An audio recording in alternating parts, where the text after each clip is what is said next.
ਸਤਿ ਸ਼੍ਰੀ ਅਕਾਲ ਜੀ। ਤੁਸੀਂ ਦੇਖ ਰਹੇ ਹੋ ਲੋਕਵਾਈ ਟੀਵੀ ਤੇ ਮੈਂ ਮਨਿੰਦਰਜੀਤ ਸਿੱਧੂ। ਸਾਡੇ ਦੇਸ਼ ਦੇ ਵਿੱਚ ਚਾਹੇ ਤਾਂ ਕੋਈ ਸਾਧੂ ਸੰਤ ਐਮਪੀ ਦੀ ਕੁਰਸੀ ਤੇ ਬੈਠਾ ਹੋਵੇ ਜਾਂ ਫਿਰ ਉਹਦਾ ਸਰਕਾਰ ਦੇ ਵਿੱਚ ਜ਼ੋਰ ਹੋਵੇ ਤਾਂ ਉਹ ਅਕਸਰ ਹੀ ਵਿਵਾਦਿਤ ਬਿਆਨ ਦਿੰਦੇ ਰਹਿੰਦੇ ਆ। ਇਸੇ ਤਰ੍ਹਾਂ ਦਾ ਵਿਵਾਦਿਤ ਬਿਆਨ ਦਿੱਤਾ ਹੈ ਯੋਗ ਗੁਰੂ ਬਾਬਾ ਰਾਮਦੇਵ ਨੇ। ਬਾਬਾ ਰਾਮਦੇਵ ਆਪਣੇ ਕਈ ਬਿਆਨਾਂ ਨੂੰ ਲੈ ਕੇ ਅਕਸਰ ਹੀ ਚਰਚਾ ਦੇ ਵਿੱਚ ਰਹਿੰਦੇ ਆ। ਤਾਂ ਇਸ ਵਕਤ ਉਹਨਾਂ ਇੱਕ ਵੱਡਾ ਬਿਆਨ ਦਿੱਤਾ, ਇੱਕ ਵਿਵਾਦਿਤ ਬਿਆਨ ਦਿੱਤਾ। ਉਹ ਬਿਆਨ ਦਿੱਤਾ ਸਾਡੀ ਪੂਰੀ ਮੈਡੀਕਲ ਟੀਮ ਤੇ ਪੂਰੇ ਮੈਡੀਕਲ ਸਿਸਟਮ ਤੇ। ਉਹਨਾਂ ਕਿਹਾ ਕਿ ਐਲੋਪੈਥੀ ਨੇ ਬਰਬਾਦ ਕਰਕੇ ਰੱਖਤਾ ਸਿਸਟਮ ਨੂੰ। ਐਲੋਪੈਥੀ ਨੇ ਕਰੋਨਾ ਦਾ ਇਲਾਜ ਨਹੀਂ ਲੱਭਿਆ, ਸਗੋਂ ਦੀ ਜਿਹੜੇ ਮਰੀਜ਼ਾਂ ਦੇ ਮਰਨ ਦੇ ਵਿੱਚ ਵੱਡਾ ਯੋਗਦਾਨ ਹੈ। ਐਲੋਪੈਥੀ ਤੇ ਉਂਗਲ ਉਠਾਈ ਹੈ ਤੇ ਜਿਸ ਦੇ ਚੱਲਦਿਆਂ IMA ਵੱਲੋਂ ਰੋਸ ਜਤਾਇਆ ਗਿਆ ਤੇ ਬਾਬਾ ਰਾਮਦੇਵ ਉੱਪਰ ਪਰਚਾ ਦਰਜ ਕਰਨ ਲਈ ਕਿਹਾ ਗਿਆ। ਤੁਸੀਂ ਜਾਣਦੇ ਹੋ ਕਿ BJP ਦੇ ਵਿੱਚ, ਭਾਰਤੀ ਜਨਤਾ ਪਾਰਟੀ ਦੇ ਵਿੱਚ ਵੱਡਾ ਹੱਥ ਹੈ ਬਾਬਾ ਰਾਮਦੇਵ ਦਾ। ਸਰਕਾਰ ਬਣਨ ਤੋਂ ਪਹਿਲਾਂ ਤੋਂ ਲੈ ਕੇ ਵੀ ਇਹ ਚਰਚਾ ਦੇ ਵਿੱਚ ਰਹੀ ਸੀ ਕਿ ਜਿਹੜਾ ਅੰਦੋਲਨ ਚੱਲਿਆ ਸੀ ਉਸ ਤੋਂ ਬਾਅਦ ਬਾਬਾ ਰਾਮਦੇਵ ਲਗਾਤਾਰ BJP ਨਾਲ ਦਿਖਾਈ ਦਿੱਤੇ ਹੈ। ਸਮੇਂ-ਸਮੇਂ ਤੇ ਪ੍ਰਧਾਨ ਮੰਤਰੀ ਨਰਿੰਦਰ ਮੋਦੀ ਦੀ ਆਲੋਚਨਾ ਕਰਨ ਵਾਲਿਆਂ ਨੂੰ ਵੀ ਬਾਬਾ ਰਾਮਦੇਵ ਜਵਾਬ ਦਿੰਦੇ ਰਹੇ ਹੈ। ਤਾਂ ਇਸ ਵਕਤ ਬਾਬਾ ਰਾਮਦੇਵ ਨੇ ਪੂਰੇ ਦੇਸ਼ ਦੇ ਜਿਹੜਾ ਸਾਡਾ ਹੈਲਥ ਸਿਸਟਮ ਆ ਉਹ 'ਤੇ ਸਵਾਲ ਖੜੇ ਕੀਤੇ। ਉਹਨਾਂ ਕਿਹਾ ਕਿ ਐਲੋਪੈਥੀ ਨੇ ਜਿਹੜੇ ਮਰੀਜ਼ ਹੈ, ਕਰੋਨਾ ਦੇ ਪੇਸ਼ੈਂਟ ਹੈ, ਉਹਨਾਂ ਦੇ ਮਰਨ ਦੇ ਵਿੱਚ ਸਹਿਯੋਗ ਪਾਇਆ, ਉਹਨਾਂ ਨੂੰ ਬਚਾਉਣ ਦੇ ਵਿੱਚ ਸਹਿਯੋਗ ਨਹੀਂ ਪਾਇਆ। ਜਿੰਨੀਆਂ ਵੀ ਵੈਕਸੀਨ ਲੱਗੀਆਂ ਉਹ ਸਾਰੀਆਂ ਨੇ ਕਿਤੇ ਨਾ ਕਿਤੇ ਘਾਤਕ ਰੂਪ ਧਾਰਨ ਕਰਕੇ ਮਰੀਜ਼ਾਂ ਦੇ ਮਰਨ ਦੇ ਵਿੱਚ ਸਹਿਯੋਗ ਦਿੱਤਾ ਹੈ। ਤਾਂ ਬੜਾ ਵੱਡਾ ਵਿਵਾਦਿਤ ਬਿਆਨ ਹੈ ਪੂਰੀ ਮੈਡੀਕਲ ਟੀਮ। ਜੇਕਰ ਅਸੀਂ ਗੱਲ ਕਰੀਏ ਜਿੱਥੇ ਸਾਡੇ ਡਾਕਟਰ, ਨਰਸਿਸ ਅਤੇ ਸਾਰਾ ਮੈਡੀਕਲ ਸਟਾਫ ਸਾਰਾ ਦਿਨ ਲੱਗ ਕੇ ਪੂਰੇ ਦੇਸ਼ ਨੂੰ ਕਰੋਨਾ ਮਹਾਮਾਰੀ ਤੋਂ ਬਚਾਉਣ ਦੇ ਵਿੱਚ ਲੱਗਿਆ ਹੋਇਆ ਹੈ, ਤਾਂ ਉੱਥੇ ਹੀ ਬਾਬਾ ਰਾਮਦੇਵ ਦਾ ਅਜਿਹਾ ਬਿਆਨ ਕਿਤੇ ਨਾ ਕਿਤੇ ਉਹ ਸਵਾਲ ਖੜੇ ਕਰਦਾ ਹੈ ਕਿ ਇੱਕ ਯੋਗ ਗੁਰੂ ਕਿਵੇਂ ਸਵਾਲ ਖੜੇ ਕਰ ਸਕਦਾ ਹੈ ਸਿਹਤ ਸਿਸਟਮ 'ਤੇ, ਉਹਦੇ ਕੋਲ ਕੀ ਅਧਿਕਾਰ ਹੈ। ਜੇਕਰ ਅਸੀਂ ਗੱਲ ਕਰੀਏ ਕਿ ਪਿਛਲੇ ਲੋਕਡਾਊਨ ਦੇ ਦੌਰਾਨ, ਪਿਛਲੇ ਕਰੋਨਾ ਕਾਲ ਦੇ ਦੌਰਾਨ ਨੀਟੂ ਸ਼ਟਰਾਂ ਵਾਲਾ ਉਹਨੇ ਇੱਕ ਦਵਾਈ ਬਣਾਈ ਸੀ, ਕਮੇਡੀਅਨ ਕਹਿ ਸਕਦੇ ਹਾਂ ਉਹਨੂੰ, ਚੋਣ ਲੜਿਆ ਸੀ, ਉਹਨੇ ਇੱਕ ਦਵਾਈ ਬਣਾਈ ਸੀ ਕਿ ਆ ਕਰੋਨਾ ਠੀਕ ਕਰ ਦੂਗੀ, ਤਾਂ ਉਹਦੇ 'ਤੇ ਪਰਚਾ ਦਰਜ ਕਰ ਦਿੱਤਾ ਗਿਆ ਸੀ। ਤਾਂ ਹੁਣ ਬਾਬਾ ਰਾਮਦੇਵ 'ਤੇ ਪਰਚਾ ਦਰਜ ਕੌਣ ਕਰੇਗਾ? ਬਾਬਾ ਰਾਮਦੇਵ ਨੂੰ ਕੌਣ ਸਵਾਲ ਕਰੇਗਾ? ਇੱਥੋਂ ਇਹ ਪਤਾ ਲੱਗਦਾ ਕਿ ਜਿਨ੍ਹਾਂ ਦਾ BJP ਦੇ ਵਿੱਚ, ਸਰਕਾਰ ਦੇ ਵਿੱਚ ਯੋਗਦਾਨ ਹੈ, ਉਹ ਜਿਹੋ ਜਿਹੇ ਮਰਜ਼ੀ ਬਿਆਨ ਦੇ ਜਾਣ। ਪਿਛਲੇ ਦਿਨੀ MP ਤੋਂ ਸਾਧਵੀ ਪ੍ਰਿਗਿਆ ਠਾਕਰ ਜੋ ਕਿ ਮੈਂਬਰ ਪਾਰਲੀਮੈਂਟ ਨੇ ਮੱਧ ਪ੍ਰਦੇਸ਼ ਤੋਂ, ਉਹਨਾਂ ਵੱਲੋਂ ਵੀ ਇੱਕ ਵਿਵਾਦਿਤ ਬਿਆਨ ਦਿੱਤਾ ਗਿਆ ਸੀ ਕਿ ਗਊ ਮੂਤਰ ਪੀਣ ਦੇ ਨਾਲ ਕਰੋਨਾ ਠੀਕ ਹੋ ਜਾਂਦਾ ਹੈ। ਤਾਂ ਸਾਡੇ ਦੇਸ਼ ਦੇ ਵਿੱਚ ਸਮੇਂ-ਸਮੇਂ 'ਤੇ ਸਾਧੂ ਸੰਤਾਂ ਵੱਲੋਂ ਅਜਿਹੇ ਬਿਆਨ ਦੇਣੇ ਜਿਹੜੇ ਕਿ ਸਾਇੰਸ 'ਤੇ ਪੂਰੇ ਨਾ ਉਤਰਦੇ ਹੋਣ, ਮੈਡੀਕਲ ਸਾਇੰਸ 'ਤੇ ਸਵਾਲ ਖੜੇ ਕਰਦੇ ਹੋਣ, ਉਹ ਅਕਸਰ ਹੀ ਚਰਚਾ ਦੇ ਵਿੱਚ ਰਹਿੰਦੇ ਆ। ਸਵਾਲ ਇਹ ਬਣਦਾ ਕਿ ਪੂਰੀ ਦੁਨੀਆ ਜਿੰਨਾ ਵੈਕਸੀਨ 'ਤੇ ਭਰੋਸਾ ਕਰ ਰਹੀ ਹੈ, ਜਿਹੜੀ ਮੈਡੀਕਲ ਸਾਇੰਸ ਦੇ ਆਸਰੇ ਸਾਰਾ ਕੰਮ ਚਲਾ ਰਹੀ ਹੈ, ਸਾਡੇ ਦੇਸ਼ ਦੇ ਸਾਧੂ ਸੰਤ ਉਹਨਾਂ 'ਤੇ ਸਵਾਲ ਉਠਾ ਦਿੰਦੇ ਆ।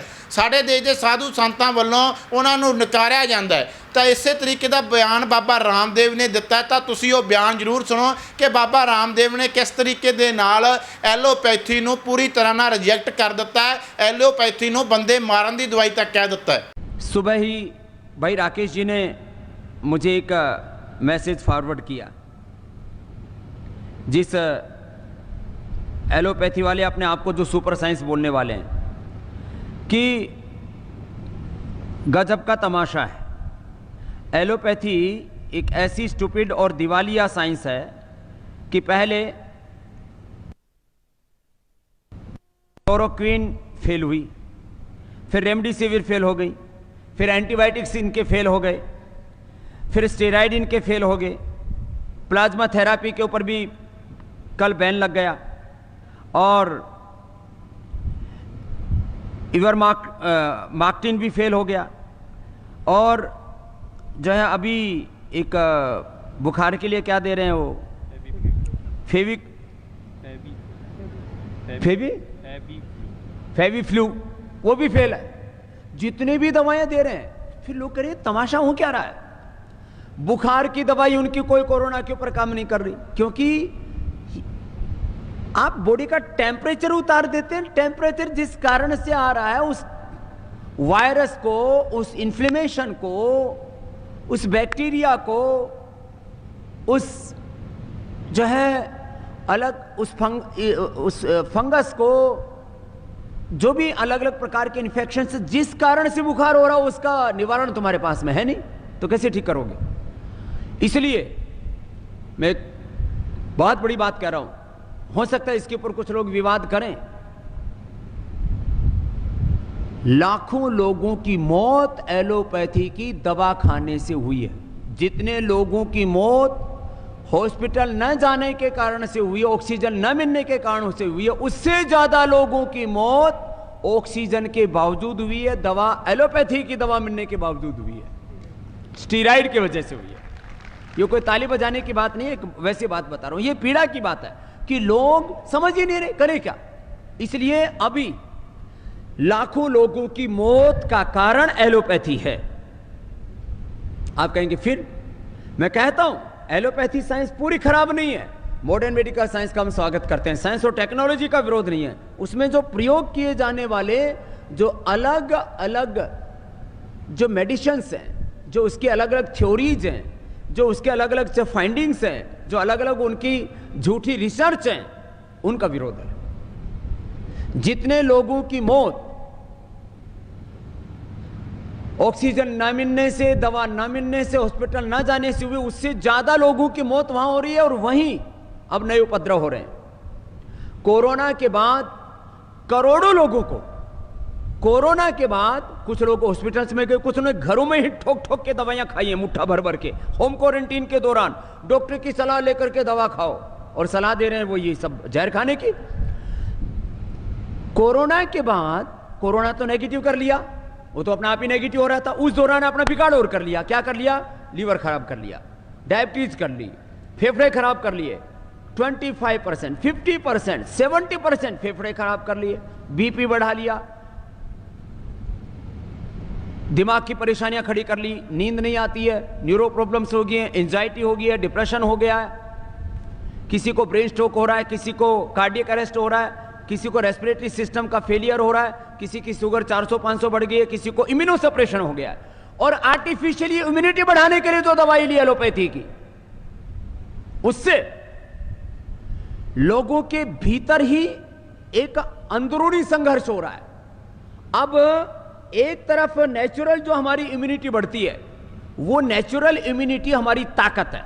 और ये जो बाहर से जो एलोपैथी में सो कॉल्ड जो मल्टीविटामिन्स खा रहे हैं, जो केमिकल वाले विटामिन सी और जिंक, जो केमिकल वाले अलग अलग प्रोटीन डाइट, केमिकल वाले अलग अलग जो है विटामिन्स, मल्टीविटामिन्स, और उनसे हो क्या रहा है?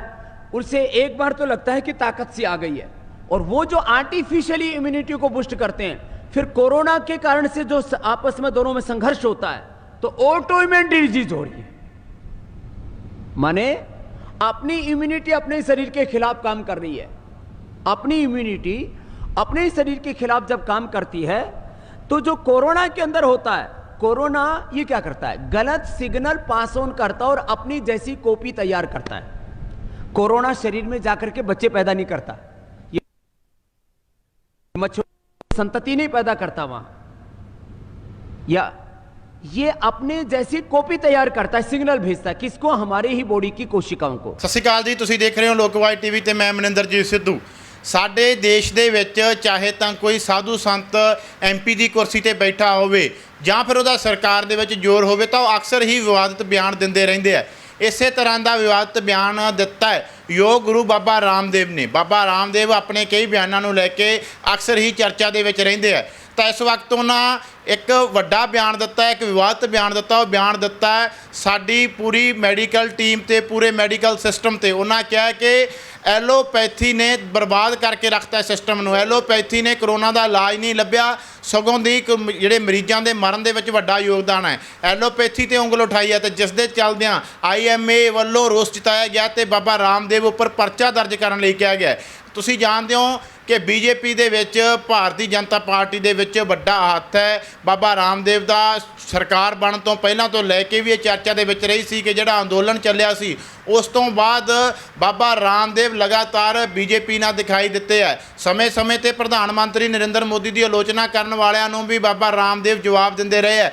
ਤਾਂ ਇਸ ਵਕਤ ਬਾਬਾ ਰਾਮਦੇਵ ਨੇ ਪੂਰੇ ਦੇਸ਼ ਦੇ ਜਿਹੜਾ ਸਾਡਾ ਹੈਲਥ ਸਿਸਟਮ ਆ ਉਹ 'ਤੇ ਸਵਾਲ ਖੜੇ ਕੀਤੇ। ਉਹਨਾਂ ਕਿਹਾ ਕਿ ਐਲੋਪੈਥੀ ਨੇ ਜਿਹੜੇ ਮਰੀਜ਼ ਹੈ ਕਰੋਨਾ ਦੇ ਪੇਸ਼ੈਂਟ ਹੈ ਉਹਨਾਂ ਦੇ ਮਰਨ ਦੇ ਵਿੱਚ ਸਹਿਯੋਗ ਪਾਇਆ, ਉਹਨਾਂ ਨੂੰ ਬਚਾਉਣ ਦੇ ਵਿੱਚ ਸਹਿਯੋਗ ਨਹੀਂ ਪਾਇਆ। ਜਿੰਨੀਆਂ ਵੀ ਵੈਕਸੀਨ ਲੱਗੀਆਂ ਉਹ ਸਾਰੀਆਂ ਨੇ ਕਿਤੇ ਨਾ ਕਿਤੇ ਘਾਤਕ ਰੂਪ ਧਾਰਨ ਕਰਕੇ ਮਰੀਜ਼ਾਂ ਦੇ ਮਰਨ ਦੇ ਵਿੱਚ ਸਹਿਯੋਗ ਦਿੱਤਾ ਹੈ। ਤਾਂ ਬੜਾ ਵੱਡਾ ਵਿਵਾਦਿਤ ਬਿਆਨ ਹੈ ਪੂਰੀ ਮੈਡੀਕਲ ਟੀਮ। ਜੇਕਰ ਅਸੀਂ ਗੱਲ ਕਰੀਏ ਜਿੱਥੇ ਸਾਡੇ ਡਾਕਟਰ ਨਰਸ ਅਤੇ ਸਾਰਾ ਮੈਡੀਕਲ ਸਟਾਫ ਸਾਰਾ ਦਿਨ ਲੱਗ ਕੇ ਪੂਰੇ ਦੇਸ਼ ਨੂੰ ਕਰੋਨਾ ਮਹਾਮਾਰੀ ਤੋਂ ਬਚਾਉਣ ਦੇ ਵਿੱਚ ਲੱਗਿਆ ਹੋਇਆ ਹੈ, ਤਾਂ ਉੱਥੇ ਹੀ ਬਾਬਾ ਰਾਮਦੇਵ ਦਾ ਅਜਿਹਾ ਬਿਆਨ ਕਿਤੇ ਨਾ ਕਿਤੇ ਉਹ ਸਵਾਲ ਖੜੇ ਕਰਦਾ ਹੈ ਕਿ ਇੱਕ ਯੋਗ ਗੁਰੂ ਕਿਵੇਂ ਸਵਾਲ ਖੜੇ ਕਰ ਸਕਦਾ ਹੈ ਸਿਹਤ ਸਿਸਟਮ 'ਤੇ, ਉਹਦੇ ਕੋਲ ਕੀ ਅਧਿਕਾਰ ਹੈ। ਜੇਕਰ ਅਸੀਂ ਗੱਲ ਕਰੀਏ ਕਿ ਪਿਛਲੇ ਲੋਕਡਾਊਨ ਦੇ ਦੌਰਾਨ, ਪਿਛਲੇ ਕਰੋਨਾ ਕਾਲ ਦੇ ਦੌਰਾਨ ਨੀਟੂ ਸ਼ਟਰਾਂ ਵਾਲਾ ਉਹਨੇ ਇੱਕ ਦਵਾਈ ਬਣਾਈ ਸੀ, ਕਮੇਡੀਅਨ ਕਹਿ ਸਕਦੇ ਹਾਂ ਉਹਨੂੰ, ਚੋਣ ਲੜਿਆ ਸੀ, ਉਹਨੇ ਇੱਕ ਦਵਾਈ ਬਣਾਈ ਸੀ ਕਿ ਆ ਕਰੋਨਾ ਠੀਕ ਕਰ ਦੂਗੀ, ਤਾਂ ਉਹਦੇ 'ਤੇ ਪਰਚਾ ਦਰਜ ਕਰ ਦਿੱਤਾ ਗਿਆ ਸੀ।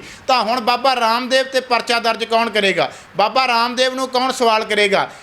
ਇੱਥੋਂ ਇਹ ਪਤਾ ਲੱਗਦਾ ਕਿ ਜਿਨ੍ਹਾਂ ਦਾ ਬੀਜੇਪੀ ਦੇ ਵਿੱਚ ਸਰਕਾਰ ਦੇ ਵਿੱਚ ਯੋਗਦਾਨ ਹੈ ਉਹ ਜਿਹੋ ਜਿਹੇ ਮਰਜ਼ੀ ਬਿਆਨ ਦੇ ਜਾਣ। ਪਿਛਲੇ ਦਿਨੀ MP ਤੋਂ ਸਾਧਵੀ ਪ੍ਰਿਗਿਆ ਠਾਕਰ ਜੋ ਕਿ ਮੈਂਬਰ ਪਾਰਲੀਮੈਂਟ ਨੇ ਮੱਧ ਪ੍ਰਦੇਸ਼ ਤੋਂ, ਉਹਨਾਂ ਵੱਲੋਂ ਵੀ ਇੱਕ ਵਿਵਾਦਿਤ ਬਿਆਨ ਦਿੱਤਾ ਗਿਆ ਸੀ ਕਿ ਗਊ ਮੂਤਰ ਪੀਣ ਦੇ ਨਾਲ ਕਰੋਨਾ ਠੀਕ ਹੋ ਜਾਂਦਾ ਹੈ। ਤਾਂ ਸਾਡੇ ਦੇਸ਼ ਦੇ ਵਿੱਚ ਸਮੇਂ-ਸਮੇਂ 'ਤੇ ਸਾਧੂ ਸੰਤਾਂ ਵੱਲੋਂ ਅਜਿਹੇ ਬਿਆਨ ਦੇਣੇ ਜਿਹੜੇ ਕਿ ਸਾਇੰਸ 'ਤੇ ਪੂਰੇ ਨਾ ਉਤਰਦੇ ਹੋਣ, ਮੈਡੀਕਲ ਸਾਇੰਸ 'ਤੇ ਸਵਾਲ ਖੜੇ ਕਰਦੇ ਹੋਣ, ਉਹ ਅਕਸਰ ਹੀ ਚਰਚਾ ਦੇ ਵਿੱਚ ਰਹਿੰਦੇ ਆ। ਸਵਾਲ ਇਹ ਬਣਦਾ ਕਿ ਪੂਰੀ ਦੁਨੀਆ ਜਿੰਨਾ ਵੈਕਸੀਨ 'ਤੇ ਭਰੋਸਾ ਕਰ ਰਹੀ ਹੈ, ਜਿਹੜੀ ਮੈਡੀਕਲ ਸਾਇੰਸ 'ਤੇ ਆਸਰੇ ਸਾਰਾ ਕੰਮ ਚਲਾ ਰਹੀ ਹੈ, ਸਾਡੇ ਦੇਸ਼ ਦੇ ਸਾਧੂ ਸੰਤ ਉਹਨਾਂ 'ਤੇ ਸਵਾਲ ਉਠਾ ਦਿੰਦੇ ਆ। ਸਾਡੇ ਦੇਸ਼ ਦੇ ਸਾਧੂ ਸੰਤਾਂ ਵੱਲੋਂ ਉਹਨਾਂ ਨੂੰ ਨਕਾਰਿਆ ਜਾਂਦਾ ਹੈ। ਤਾਂ ਇਸੇ ਤਰੀਕੇ ਦਾ ਬਿਆਨ ਬਾਬਾ ਰਾਮਦੇਵ ਨੇ ਦਿੱਤਾ। ਤਾਂ ਤੁਸੀਂ ਉਹ ਬਿਆਨ ਜ਼ਰੂਰ ਸੁਣੋ ਕਿ ਬਾਬਾ ਰਾਮਦੇਵ ਨੇ ਕਿਸ ਤਰੀਕੇ ਦੇ ਨਾਲ ਐਲੋਪੈਥੀ ਨੂੰ ਪੂਰੀ ਤਰ੍ਹਾਂ ਨਾਲ ਰਿਜੈਕਟ ਕਰ ਦਿੱਤਾ ਹੈ, ਐਲੋਪੈਥੀ ਨੂੰ ਬੰਦੇ ਮਾਰਨ ਦੀ ਦਵਾਈ ਤੱਕ ਕਹਿ ਦਿੱਤਾ ਹੈ। सुबह ही भाई राकेश जी ने मुझे एक मैसेज फॉरवर्ड किया, जिस एलोपैथी वाले अपने आप को जो सुपर साइंस बोलने वाले हैं, कि गजब का तमाशा है। एलोपैथी एक ऐसी स्टूपिड और दिवालिया साइंस है कि पहले क्लोरोक्विन फेल हुई, फिर रेमडेसिविर फेल हो गई, फिर एंटीबायोटिक्स इनके फेल हो गए, फिर स्टेरॉइड इनके फेल हो गए, प्लाज्मा थेरापी के ऊपर भी कल बैन लग गया, और इवरमाक्टिन भी फेल हो गया, और जो है अभी एक बुखार के लिए क्या दे रहे हैं वो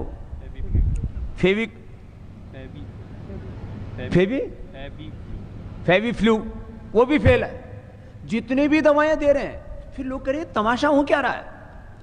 बुखार की दवाई उनकी कोई कोरोना के ऊपर काम नहीं कर रही, क्योंकि आप बॉडी का टेम्परेचर उतार देते हैं। टेम्परेचर जिस कारण से आ रहा है, उस वायरस को, उस इन्फ्लेमेशन को, उस बैक्टीरिया को, उस जो है अलग उस फंगस को, जो भी अलग अलग प्रकार के इन्फेक्शन से जिस कारण से बुखार हो रहा हो, उसका निवारण तुम्हारे पास में है नहीं, तो कैसे ठीक करोगे?